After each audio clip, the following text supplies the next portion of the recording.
this is the basic idea. Another way to write this is to combine step 2 and 3 is that you write down then display that the player wins, otherwise display that the player loses. And now we don't need this step 3. So these are the two ways to write down the statements. So anyways, step 4 of problem solving process is to condense the basic idea, which is removing all the extra words and condensing the basic idea so that the ambiguity is removed. So the rules for, let's just to recall the rules for pseudocode. The input steps and the output steps would contain only 2 words. The first word would be input, enter, read. Similarly, in the case of output, the again 2 words, print, and then print, display, or show, and then the second would be a variable in by and large, in most cases. So in our case, the input was the face value, so just let's write face value. But as we all know, spaces, there shouldn't be any space since this is a single value, single variable. So using the camel case notation, the V would be capital, and this is now perfectly fine. Alright, so let's remove these. These were from the previous example. And let's just remove this also. So step 2.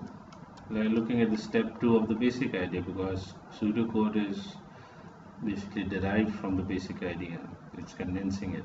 So we have converted this step 1 into this step 1 of the pseudocode, just 2 words. Step 2 is if the face value. Now we have the if statements. So let's look at the rules of writing if statements in the pseudocode. So the if statements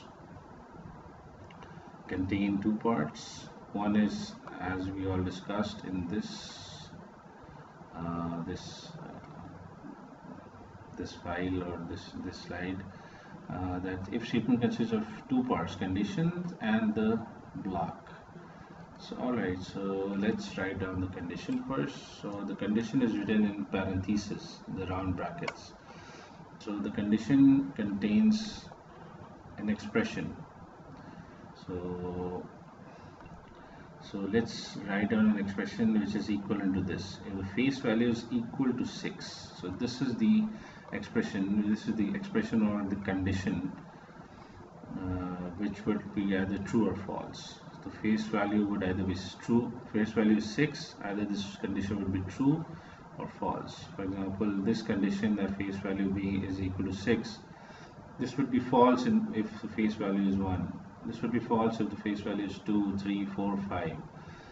The condition that the face value is 6, this will be true when the face value is 6. So, and the face value that we are talking about here is the variable in which the value would be input by the user. So the expression goes like this. To condense this expression, this condition, we would use various operators. We can either use a greater than operator, or a less than operator, or an equals to operator to compare the two values. So here, since we are checking the equality, so we'll use the equality operator. So we'll use this equality operator, and although in maths this is just a single equal to check whether the 2 values are equal or not, but in programming and algorithms we have this double equals to sign, which is called the equality operator. So let's see what we have. We can have on the left hand side and the right hand side. What 2 values we need to compare? What 2 sides? Well, this is the left hand side and this is the right hand side. So what 2 values we need to compare? And it's by look at the basic idea, we can find it out easily. Face value is equal to 6 or not. So on the left hand side we can write the face value, and in fact this should be exactly same as the variable name.